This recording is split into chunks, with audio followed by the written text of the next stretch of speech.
Salió recién, la noticia es que salió el reporte de desigualdad que desarrolla el Oxfam. El Oxfam es una organización que tiene este tema de análisis a nivel global y hay reporte también por países. El último que se hizo en México fue allá por el 2014, lo hizo Gerardo Esquivel, y ya desde entonces se prefiguraba pues lo que todo el mundo percibía, ¿no? Una fuerte distribución. En ese entonces creo que se hablaba de 15 multimillonarios. Ahora la noticia pues es que sigue esa desigualdad estructural y esa desigualdad estructural nos lleva a concebir un país con 14 ultra ricos, como ahora se le conoce, casi 300,000 personas que tienen más de $1,000,000 como tesoro y millones, ¿no? Que simplemente están en la lógica de reproducción de la vida, sobrevivencia, ¿no?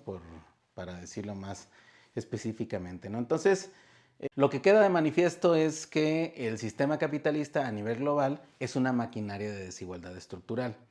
Esto significa que no es como ciertos errores de políticas públicas que hayan estado ocurriendo en los estados, sino que el sistema económico, la base, la esencia de la relación social, de su organización civilizatoria como la conocemos, produce naturalmente la desigualdad. Es decir, siempre va a haber esta fuerte separación, esta fuerte concentración y centralización de la riqueza, al mismo tiempo que se expande la miseria. Entonces, esto que señala el Oxfam, que nos ayuda a medirlo, no es otra cosa más que pues, la ley de desarrollo capitalista, ¿no? Que incluso está señalada por Marx desde 1867, pero que antes todavía con los socialistas utópicos siempre la pregunta, y con los primeros economistas ingleses, la pregunta era ¿por qué este sistema que nos está ayudando a pensar en posibilidades de desarrollo con respecto al feudalismo, que sí era una evolución sin ninguna duda para el momento, una revolución,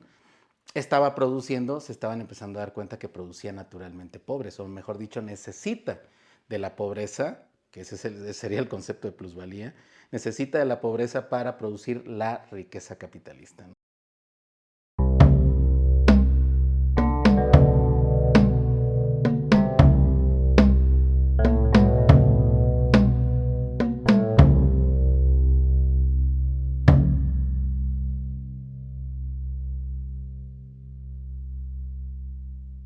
Entonces, esto significa pues, que la desigualdad no va a ser un tema que simplemente se pueda resolver con una compensación a nivel de una política pública. Hay que hacer un rediseño de la economía desde la raíz, ¿no?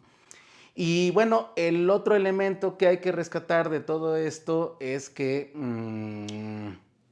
por lo regular tenemos la noción de la economía como el asunto simplemente de las mercancías, el mercado y pues nuestras experiencias con respecto a la esfera de la producción, ya sea la experiencia en los trabajos que se han tenido o la noción que se tenga de la transformación de la materia, ¿no?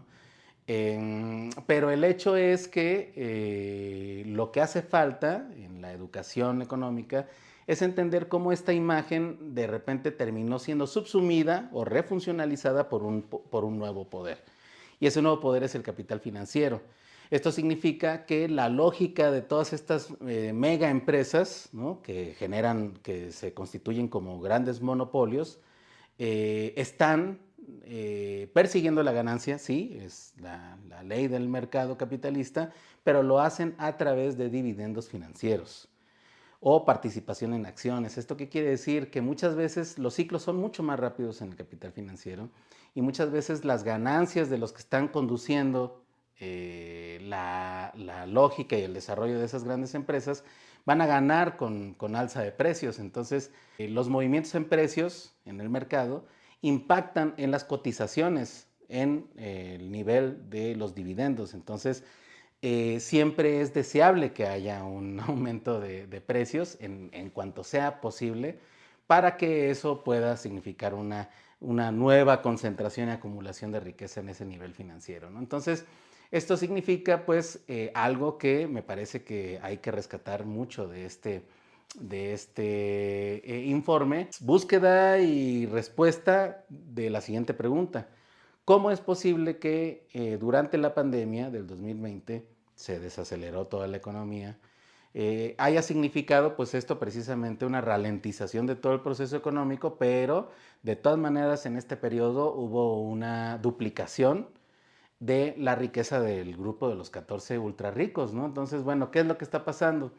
La inflación que vivimos sí comenzó con el problema de las cadenas de suministro desde China y luego también tuvo su momento con la guerra de Rusia y Ucrania, esta guerra proxy, pero se descubre en este reporte que el 60% del nivel de inflación que vivimos, que fue fuerte, hubo una pauperización sistemática en esta crisis, pero el 60% no fue por situaciones así que ocurrieran que no se pueden controlar, sino que fueron debido a que estas grandes empresas, buscando esos altos dividendos, levantan, compensan sus pérdidas a través de la elevación de los precios, porque siendo monopolios, esto es teoría económica básica, si hay monopolio, fija el precio. Solamente en competencia perfecta nadie tiene la capacidad para fijar precio, pero pues en el monopolio de facto u oligopolio, como podemos observar, siempre hay esa capacidad, ¿no? Entonces, a la fijación de precios significa pues que el fenómeno que vivimos de la inflación fue un mecanismo para restituir el nivel de ganancias de todo el sistema de la clase capitalista a costa de la pauperización de la población mundial, ¿no? Entonces, ¿cómo no va a haber desigualdad, ¿no? O sea, persiguiendo las ganancias privadas corporativas financieras, se genera toda la inestabilidad económica para la economía de la gente, de la reproducción social, la reproducción de la vida, y pues lo que tenemos es que para salir de esa lógica no va a ser suficiente políticas fiscales.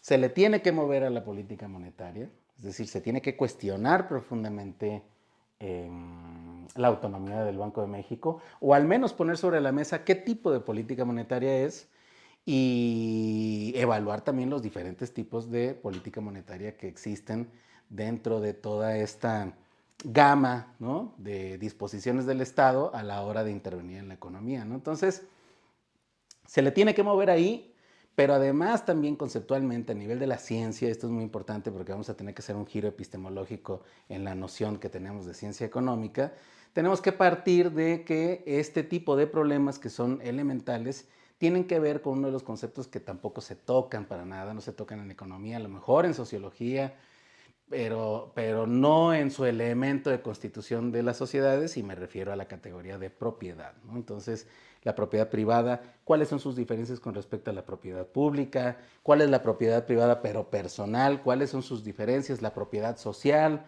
hay otros tipos de organización propietarias, pues sí, hay en la historia de la economía mundial, hay muchas formas, ¿no? Entonces, de lo que se trata es que se pueda superar la circunstancia contemporánea en el cual solo reina un tipo de estas propiedades, que es la propiedad privada, ¿no? Entonces, si no hay movimiento en la estructura de propiedad y esa estructura de propiedad además alimenta la parte del capital financiero también a través de la moneda, es decir, si no hay cambio de patrón monetario, tampoco se le puede mover mucho. En todo caso, la política fiscal ayudaría a ir planteando estos problemas, pero hay que tener claro de que ahí no va a ser la solución. Es decir, no vamos a alcanzar la riqueza del capital porque además tiene un sistema impresionantemente avanzado para ocultar ganancias. Los paraísos fiscales es un ejemplo de todo esto, ¿no? Entonces, creo que vale mucho la pena leerlo, creo que nos ayuda a la discusión pública también para poder saber pues cómo están las cosas, cómo es la distribución en México y pues por supuesto plantear las posibles soluciones, ¿no?